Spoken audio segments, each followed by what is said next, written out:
Power grid corporation of India ವತಿಯಿಂದ ಸ್ವಚ್ಛತಾ ಪಕ್ವಾಡ ಸ್ವಚ್ಛತಾ ಜಾಗೃತಿ ಜಾಥಾ ಯಲಹಂಕ ಕ್ಷೇತ್ರದ ಸಿಂಗನಾಯಕನಹಳ್ಳಿಯಲ್ಲಿರುವ power grid corporation of India ಲಿಮಿಟೆಡ್ನ ದಕ್ಷಿಣ ವಲಯ 2ರ ಸಿಬ್ಬಂದಿಗಳು ಸ್ವಚ್ಛತಾ ಹಿ ಸೇವಾ ಕಾರ್ಯಕ್ರಮದ ಅಡಿಯಲ್ಲಿ ಗುರುವಾರ ಸ್ವಚ್ಛತಾ ಪಕ್ವಾಡ ಜಾಗೃತಿ ಜಾಥಾ ನಡೆಸುವ ಮೂಲಕ ಸ್ವಚ್ಛತೆಯ ಮಹತ್ವ ಕುರಿತು ಜನಜಾಗೃತಿ ಮೂಡಿಸಿದರು.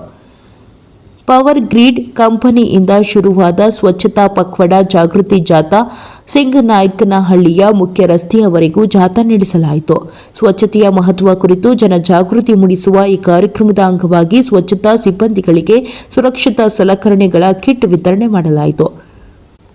ಸ್ವಚ್ಛತಾ ನಡಿಗೆಯ ಈ ಕಾರ್ಯಕ್ರಮದಲ್ಲಿ power grid corporation of India ಲಿಮಿಟೆಡ್ನ ಬೆಂಗಳೂರು ಕಚೇರಿಯ ಮುಖ್ಯ ವ್ಯವಸ್ಥಾಪಕ ಜಿಎಸ್ಆರ್ ರಾವ್, ಮಾನವ ಸಂಪನ್ಮೂಲ ವಿಭಾಗದ ವ್ಯವಸ್ಥಾಪಕ ತನ್ವೀರ್ ಎಂ ಸೇರಿದಂತೆ ಕಚೇರಿಯ ಸಿಬ್ಬಂದಿಗಳಿದ್ದರು.